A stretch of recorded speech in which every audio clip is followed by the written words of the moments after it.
Now to your top 10 headlines in just 2 minutes. Sacramento Fire responded to this scene on southbound Interstate 5 near Florin Road today. The department says this cement truck rolled over. The driver was taken to the hospital with moderate injuries. 4 men from the Bay Area were arrested in what police are calling a motorcycle gang-related shooting. It happened in Fair Oaks, and multiple agencies conducted searches, resulting in the 4 arrests. Police say they also found more than $100,000 in cash, 15 guns, and gang paraphernalia.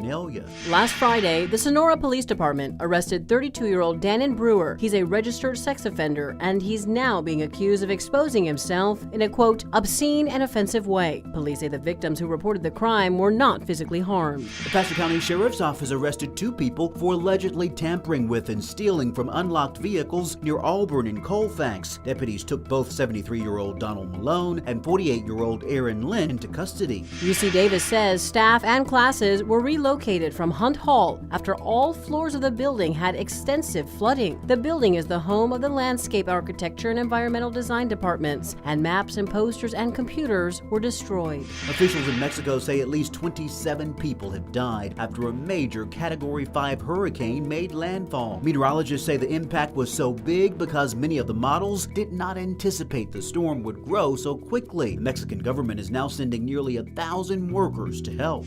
Uber is now rolling out some self-driving cars in Phoenix. The company partnered with Waymo, an autonomous car company owned by the same parent company as Google. Uber is looking to expand the program to more cities. Hundreds took to the streets in LA this week to call for better wages for hotel workers and staff. The protest was organized partially by Local 11, a union that represents more than 15,000 hotel workers in LA and Orange County. Only a few hotels have reached agreements with the union for a new deal. Today, the smokestack for a New Jersey power plant was blown up and leveled. The plant was closed back in 2019 as part of a movement away from fossil fuels. The smokestack was a local landmark and stood nearly 500 feet tall. And this is Momoa, a 5-year-old cat found living in the burn zone left by the Lahaina wildfires. He was flown to Sacramento this week in hopes he'll find a permanent home here in Northern California.